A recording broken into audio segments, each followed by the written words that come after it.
Good evening and thanks for joining us. I'm Jim Nintzel, host of AZ Illustrated Politics, our weekly analysis and commentary on local, state, and national affairs. On tonight's show, a special one-on-one interview with Congressman Ron Barber on the hot topics of immigration, background checks, and healthcare. Then our weekly panel will discuss the legal threats to jam Brewer's proposed Medicaid expansion, the controversy over the El Rio golf course, and this year's Tucson City Council elections.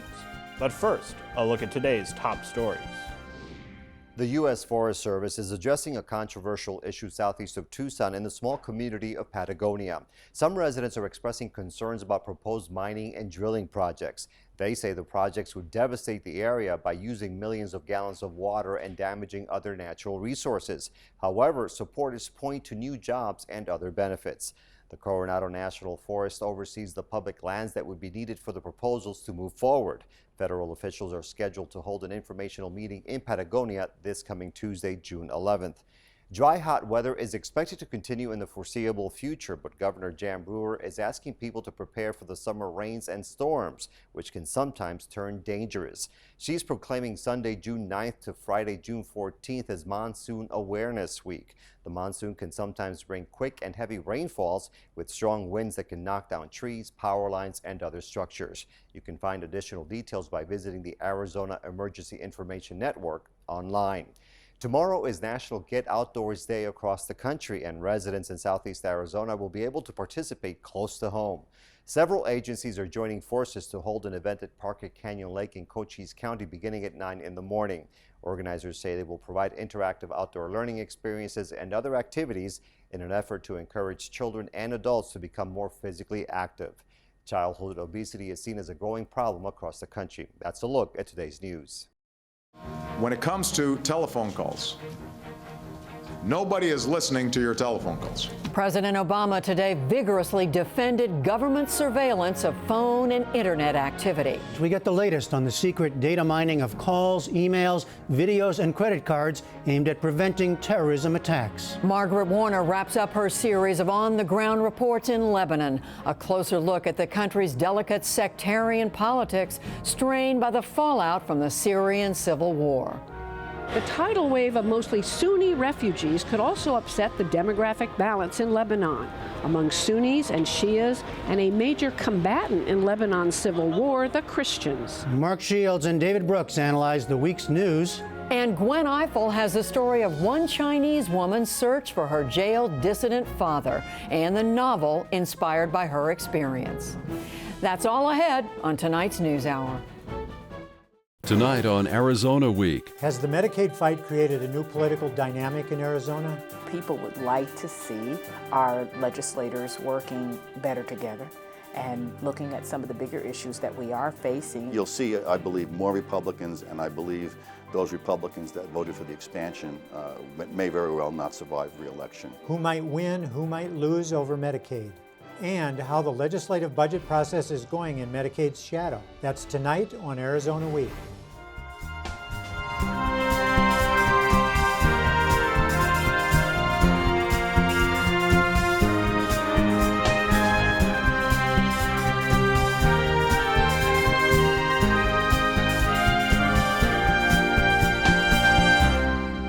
This week, immigration reform in Washington hit new roadblocks, with talks in the House of Representatives collapsing and warnings that the Senate plan can't get 60 votes to pass the upper chamber. Joining me to talk about what happens next, Pima County Democratic Party Chairman Don Jorgensen and GOP strategist Sam Stone. Thanks to both of you guys for being here. Sam, we've got debate underway now in the Senate on the immigration bill. It seems to be facing some rocky waters. Senator Marco Rubio said this week that he doesn't think it has the 60 votes and that he himself may vote against it. What do you think we're going to see here in the next week? It's really hard to say at this point because there are so many competing agendas going on around this bill that whose amendments get added to it is going to make a big part of the difference. Right now, a lot of this fight comes down to border security and how we measure it, how we define it, and how that then triggers all the other elements of this bill in terms of legalization, naturalization, and those sorts of things. So there is a lot of contention around that, and I'd call it flip a coin. I mean, really, it's hard to say. This is something I've said before we really need to do. But there are a lot of very tricky elements to it. And I think it's important we have a very open debate, as you're seeing on the Senate floor right now, about all the elements. The last thing we need is another bill that gets rushed through the process and ends up with more loopholes than you can count. And Don, this whole question of increased security, Senator Flake told me this week that he thinks that Marco Rubio is right, that it does need more security, but at the same time, the bill already contains, I think, $4.5 billion for fencing and manpower and additional resources for the border. Congressman Grijalva is saying that it's hard to swallow all of that, but he's willing to do it in the case of helping the folks who are now here in the country in the shadows achieve some kind of legal status. But is there a point at which these demands for increased security overweigh that desire on the side of Democrats to see that happen? Well, you see Democratic support in both the Senate and the House. And with regard to the border security, unfortunately, some of these amendments that Sam referenced are really poison pills. They're promoting security options that are unreachable, either with the targets for identifying the number of illegal crossers being somewhere over 90%, to really unrealistic targets for funding. The real debate that's going on, though, is within the Republican Party. You have the moderate or typical conservative Republicans on one side, and you have the Tea Party on the other side, who's really taking their party hostage. The worst example of that occurred yesterday with the House amendment to defund the deferred action for childhood arrivals, or the Dreamers, to take the funding away for the act that had already been proposed and already been supported. And that's just one example of these attempts to really interfere with the movement toward comprehensive immigration reform and kind of expose the extreme wing of the party as opposing that kind of progress that majority of Americans favor. And I want to talk about that DREAM Act legislation in a moment, but Sam, you have said in the past you think the GOP needs to change its approach to attract more Latino voters. That's something that a lot of strategists have said. And I think overall a strong legal immigration system is one of the things that has benefited this country the most over the years in terms of our growth, our potential as a nation. I think that has to continue, and bringing all these people out of the shadows is part of that. I'm a little conflicted on this particular bill, because part of what the reasoning for this is why are we now treating this one group piecemeal, separate from everyone else, when we're granting a nationwide program that will eventually, assuming it passes, eventually will legalize everyone who's here.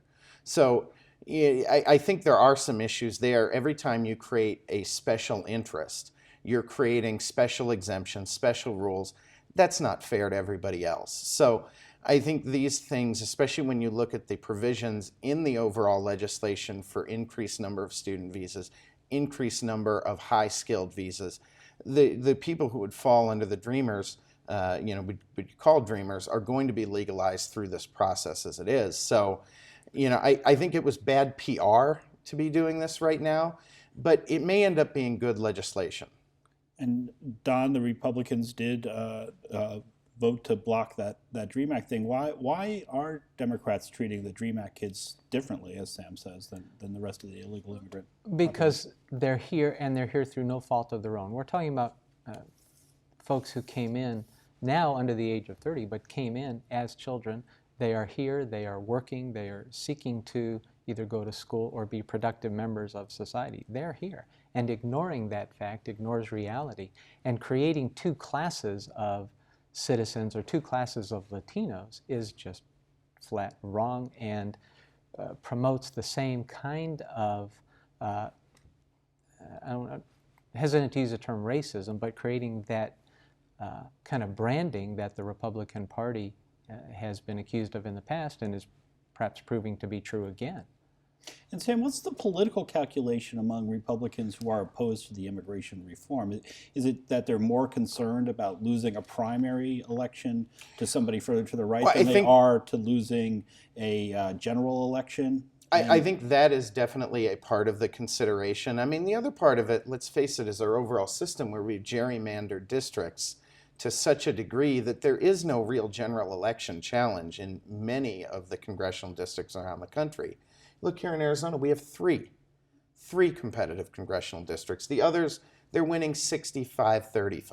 I mean, that kind of thing. So what is your challenge if you're a Republican in that district? It's not to get knocked off by someone coming from the right. If you're a Democrat in that type of district, it's not to get knocked off by someone coming from the left. Your goal is not to serve the country. Your goal is more often than not to stay in office. It's a hideous system in the way it's been set up that has gotten us in this problem. It increases the radicalization of the country across the board. I'd love to see us find ways to move away from that. The other part of the calculus is simple conservative economics. There's a lot of debate about what sort of benefits people are entitled to. Have they been paying taxes with a false Social Security number, or have they not been paying taxes at all? Do they then get benefit for all the time they're in the country? There are a lot of issues, financial issues related to immigration that need to be worked out during this process that are very reasonable questions to be asking and addressing. And I think that is, with some people, that's the element. With others, it's the element that you have, like you said, people pushing from the right. And I've said this before, it's unfortunate, but you have an element in our party, and unfortunately you have an element in the Democratic Party that are so far out there on the wing, and ours have been getting a lot of attention and a lot of press. And you have some who are racist, and they get noticed. When they open their mouths, no one's burying that in the back page of the newspaper. That's front page news. And Don, this week we actually got a reminder of the grim result of the increased security when we learned that the number of deaths in the desert are continuing at about the same level as they have been over the last 10 years, even though the number of people crossing is much lower. So people are crossing in much more dangerous places. That's exactly right. The effect of the border security actions that have taken place have moved these crossings into the most harsher areas of the desert, and so it is resulting in most deaths. This is an issue of humanity, of human dignity, and to think about these numbers, I think it's about 147 roughly a year are dying, and those are the remains that are being found. 40% of those folks are never identified, and even more significant, 13% of them are children.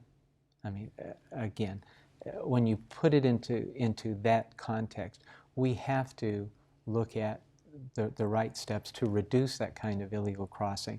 And even Senator Flake said that, again, relates back to comprehensive immigration reform, where we set up a guest worker program that separates out those that want to come and work and obey the law from the coyotes, human coyotes, who are preying on these folks. But there's a human face there and a human dignity issue that we need to address.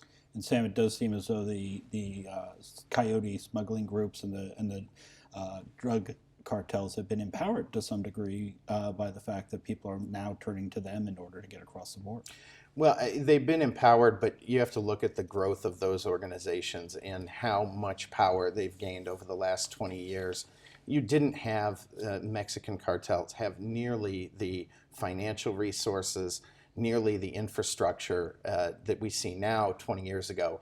And so most of the people, they're not coming across in family groups. These are coming across, as you said, with coyotes, with smugglers who are tied to these international criminal organizations. And these folks look on the people they're bringing across as profit centers only. They don't look on them as people, they don't look on them as human beings, and they don't treat them as such. And their view is if someone sprains an ankle out there in the desert, they're going to leave them to die.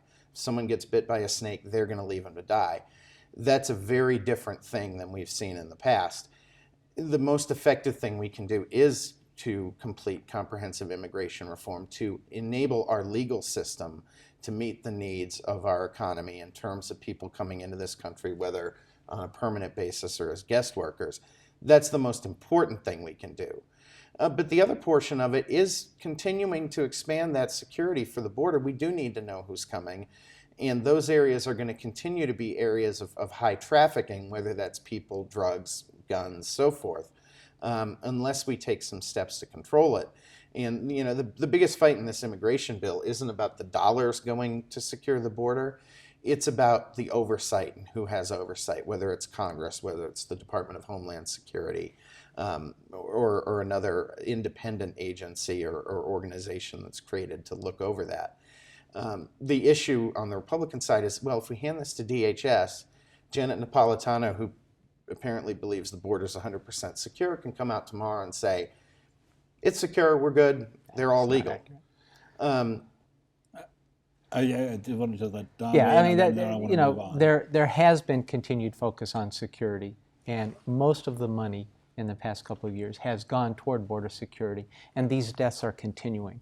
You have to do both, but we've focused a lot there. Congressman Barber voted in favor of a law that's adding 1,000 more Customs and Border Protection officers to the border.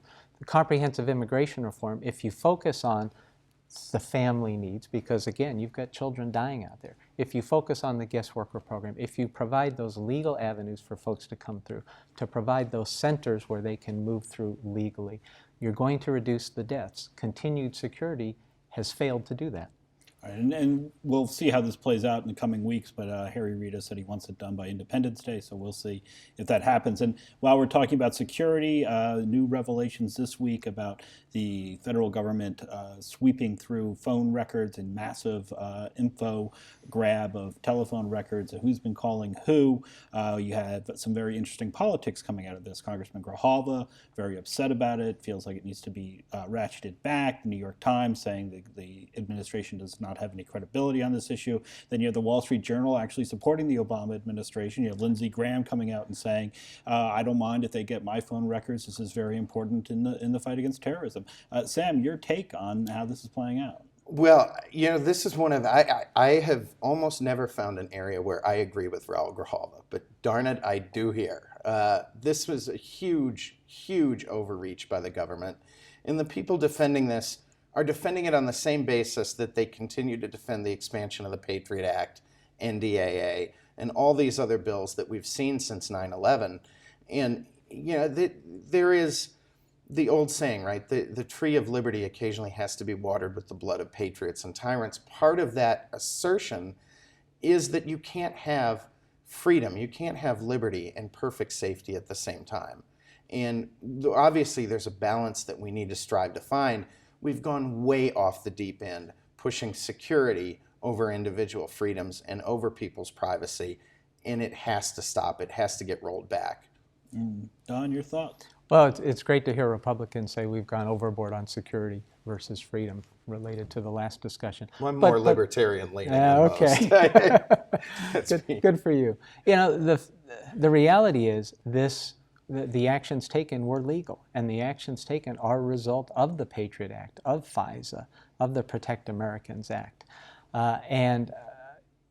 Although there is a lot of agreement that there are a lot of people who find this objectionable, and I think we agree on that, to hear the Republicans in Congress express shock and awe is pretty disingenuous. When they voted for the Patriot Act, they voted for exactly these activities to take place and have been aware of them through the intelligence committees all along. Yeah, but not just Republicans, some Democrats absolutely. are expressing Absolutely. that, and some Republicans are defending the administration. So that's right. It is, as you point out, it's very interesting to see the New York Times attack the president and the Wall Street Journal support him. Yeah. I mean, it makes for an odd combination. But it certainly begs for meaningful hearings now, revisiting the Patriot Act, revisiting FISA, and revisiting protections of the Fourth Amendment. Well, I guess that's what we'll see coming up in Congress before too long. I would love to see an actual debate about the Patriot Act and all this legislation. That we never had that. The Patriot Act was rushed through. Everything else was rushed through. Let's talk about this. During the Bush administration. Yeah, and but yes, with the help of all but Yes, two it was. Democrats in Washington. I mean, and it is long past time to have yeah. a serious review of Yeah. that and protection of the Constitution. bipartisan agreement. We need to discuss Yes, this. absolutely. Make a note. Well, we'll certainly be watching that as well. But Let's shift the topic over to the state of Arizona. It does appear as though the governor's Medicaid expansion program, along with the budget, will be finally moving through the House of Representatives next week after a bit of a lull since it passed the Senate last month. The Tea Party does not like this legislation. There are some Republicans who have crossed party lines to team up with Democrats to get it across the finish line. Sam, are these Republicans who are helping Democrats and the governor, are they traitors to the party? This is a tough issue. I mean, this is one that you have to look at very carefully, and I would never go so far as to call them traitors to the party. They're doing what they think is best. If we, as Republicans, don't like that, we can always challenge them from the right next time. That's definitely a possibility for a few of them. I think a lot of conservatives, the problem with this is, yes, there's money in this program for the next couple of years, but what happens after that? It's very hard, even with the out in the bill, it's very hard to get rid of a government program once you've started it. And no one's getting thrown, if they don't pass this, no one would be getting thrown off the Medicaid rolls here in Arizona. You know, this is an expansion to what's already in place. So I think the other difference with this, and from a very conservative perspective, 17 states have opted out of this program. That's cut about 5 times amount as reduced spending in Washington about 5 times as much as the sequester. If the 34 states that were looking at opting out of this did, it would be about 10 times as much as the sequester in terms of future reduction in spending. That's a huge deal for a country that's in our position. And I understand the angst. This is an opportunity that a lot of Republicans are looked at to say, you know what, we need to rein in the spending. We can't afford this. And we have a chance to do something about it and do it right here in our state, which almost never happens. You never have a chance as a state legislature to affect federal spending in any meaningful way. So, you know, I think this is a very difficult fight on a lot of fronts for a lot of people. And there are going to be some electoral repercussions from those who have crossed the lines. Jan Brewer is looking at this very simply. She is not running for election. Don, your thoughts on the program in general? Yeah, well, as Governor Brewer said once, we have math and morality on our side. The math is quite simple. You talked about the fiscal impact. You can't separate the nation from the states. Yes, there may be more money staying in Washington as you watch many of these states then go broke in terms of their budgets. It brings in $1.6 billion net dollars to Arizona, creates 21,000 new jobs, and as important, provides health care coverage that you and I have access to, but 300,000 people don't. On the morality side, one of those folks is a woman you may have heard about in Phoenix named Christine Zegra, who was born with spina bifida. At the age of 14, had a leg amputated, I think incurred a traumatic brain injury, and yet moved ahead, worked hard, wound up getting a job working in banking for 21 years until she was laid off in 2010 because of the recession, caused in part by the banks, hasn't been able to get health care, even though she paid into the system for 21 years. And you have the Republicans saying she doesn't deserve the right to have the same access to health care that those state legislators have. That's wrong. One of these states that voted against it was Florida. You had the governor, Rick Scott, down there, supported it. And yet the legislature last month voted against it. I happened to do some work out there with some minority community mental health centers, and they are treating folks who are working with folks, rather, who are seeking to become eligible for employment and seeking to work.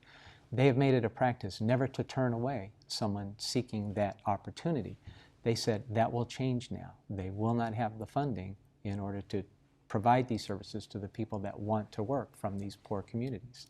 And I think there's still quite a battle ahead, both in the legislature and in the courtroom, to see whether this expansion will fly. The other issue here in Florida you mentioned is interesting because Florida had an alternate proposal on the table that would have provided catastrophic health insurance to the people in the expansion pool, and then would have offered a secondary subsidized pool from the state for those with pre-existing conditions, which is a much more limited program in this direction. But it's also a much more fiscally intelligent one and something that gives people more of a stake in their own health care. One of the things that the Obamacare expansion is doing, well, it did fail, but that may be something, you know, we're not seeing any of those creative solutions being tried because this is a one-size-fits-all federal program. we'd be better off with really thinking carefully about how some different solutions might affect different states. Let's create that laboratory of 50 states with innovation and ideas instead of handing out a national prescription that doesn't do much to solve the real problems. And how many years do you wait? We've had a state legislature that has had that opportunity year after year and has done nothing. But have we really pushed them on that? Well, until Democrats have. Democrats have worked for all kinds of healthcare alternatives for years, and they've been ignored. Now you have the governor realizing that this is the fiscally responsible thing to do for the state of Arizona. Well, short term. Well, there's, as you know, the circuit breaker in there that deals with your concern. It's a very responsible plan. The state takes federal money in all kinds of different areas. This is no different. Remember, the cost of doing nothing is $300 million a year minimum to this state, and countless number of folks who will be seriously impacted by the lack of access to health care. I want to swing back down here to the local level here because we've got a new initiative on the drawing boards here. There's people out collecting signatures for an initiative that would roll back the city's pensions. We only have about 3 minutes left, but it would basically phase out the city's, 2 minutes left, phase out the city's pension program for its employees outside of the fire and police unions. Sam, your thoughts on this one? Well, we have to do something. I mean, the pension cliff that Tucson is facing is absolutely untenable. And so, you know, maybe this doesn't pass, maybe it does. I think this is a good idea, but at the very least, finally, we're starting to have some discussion about this. And it's got to be a very serious one. And the problem is, I don't think exempting police and fire is a good idea because those are the biggest chunk of the pensions. But they're under a different system that the city can't control. So they're under a different system. Problem there, and the money for this is coming from out of the city. And that's the point. You have more dark money coming from some Liberty Initiative fund out of Virginia. You don't know who's funding it. The city of Tucson has already created a task force that is looking at this whole issue of making the pensions affordable, and they are looking to Phoenix. Phoenix passed a couple of propositions last year that the city's own task force put forth that look to be very smart. They're going to reduce the costs in the city of Phoenix by 51% over the next several years, and that was based on what the people within the city wanted. We should allow the city of Tucson to take that same course and not allow outside money to dictate what the city of Tucson should do. And Sam, just 30 seconds left here, but there is 2 city council races out of the 3 offices up for grabs. Chances of Republicans pulling off an upset victory this year? Well, I think Ben Buehler-Garcia has a very good shot. He has some name ID built up from the last run, and if there is one individual who really needs to have the weight of a lot of the bad decisions we've made hung around her neck, it's Karen Ulick, his opponent. Mike Pollock, less of a chance, but about 10 seconds left here. Karen, Richard, Steve have done a great job of revitalizing downtown, of working with business owners, of taking a cautious approach to balancing the needs of the neighborhood and the community with the needs of business, and they deserve re-election. All right, we are going to have to leave things there. Much to talk about in the future. Thank you guys for being here. I'll be right back with some closing thoughts. That's our show for tonight, but you can learn more about politics by visiting azpm.org or by following us on Facebook and Twitter. I'm Jim Ninsel. Thanks for watching another edition of AZ Illustrated Politics.